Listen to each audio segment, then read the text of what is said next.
Have you not heard of that madman who lit a lantern in the bright morning hours? He ran to the marketplace and cried incessantly, "I seek God, I seek God." Has he got lost? Did he lose his way like a child? Is he hiding? Is he afraid of us? Has he gone on a voyage? Where God is, I will tell you. We have killed him, you and I, all of us are his murderers. But how did we do this? The Parable of the Madman is perhaps Nietzsche's most renowned work. However, it is also his most misunderstood one, as the true meaning often eludes many. In this video, we dissect the common misinterpretations surrounding this parable and unveil its true meaning. Get ready to explore the profound depths of Nietzsche's philosophy like never before. The Misunderstanding. For most readers, the mentioning of the death of God is revolutionary. Of course, it is quite an astonishing fact that the belief in Europe is diminishing.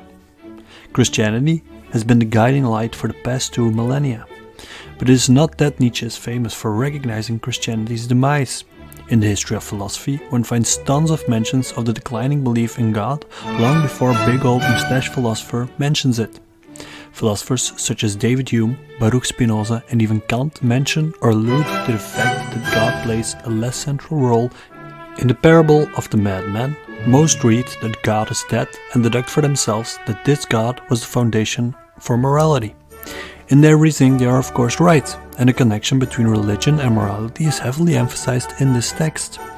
Yet to reduce the message of Nietzsche to solely the fact that life could become meaningless and that our morality has no basis and that in some sense everything is prohibited would be a grand misreading in my opinion.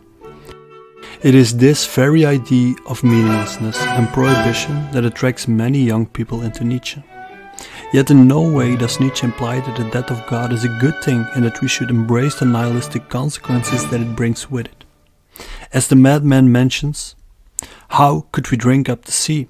Who gave us the sponge to wipe away the entire horizon? What were we doing when we unchained the earth from its sun? Whither is it moving now? Whither are we moving?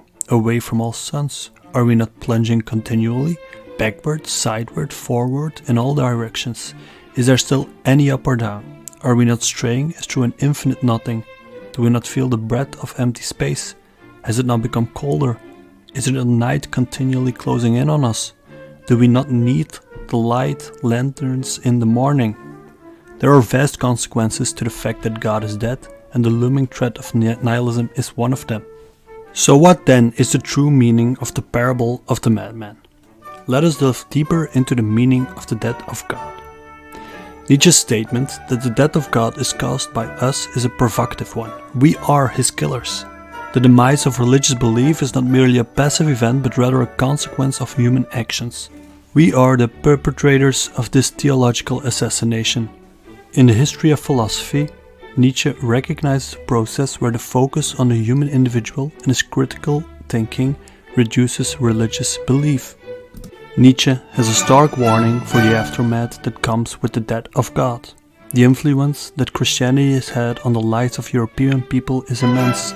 Any alternative that gives meaning to our lives following Christianity holds the risk of falling short. In short, there is a potential path to nihilism if we fail to reckon with the implications of the death of God. Nietzsche is prophesying in his writing of the Parable of the Madman. The ending of the text shows this. "I have come too early," the madman said then. "My time is not yet." The full aftermath of the death of God is yet to be unveiled. A century later, we get to embrace the full scope of his message. A lack of a unified morality poses lots of problems in our current time. Growing individualism leads to depression. A lack of meaning in life causes us to wander aimlessly in life, while others will find meaning in self-proclaimed prophets such as Jordan Peterson or Andrew Tate. Against this image, Nietzsche proclaims a unifying goal for the people as the madman mentions in a text. What festivals of atonement, what sacred games shall we have to invent? Is not the greatness of this deed too great for us? Must we ourselves not become gods simply to appear worthy of it? There has never been a greater deed, and whoever is born after us, for the sake of this deed, he will belong to a higher history than all history hitherto. If we have killed God, then we must ourselves become gods. In other words, we must become the overman or Übermensch. Nietzsche is looking for a new unifying goal, a new horizon for people to live for. Not nihilism is the meaning of this text, but our escape from nihilism. The most common mistake that people make is to call Nietzsche a nihilist, when he himself has written that he is a doctor of nihilism. Would you like a more in-depth video on the Übermensch and what the meaning of this idea is? Let us know and we will make sure to create it. Did you enjoy this video? Leave a like, comment and subscribe. Bye.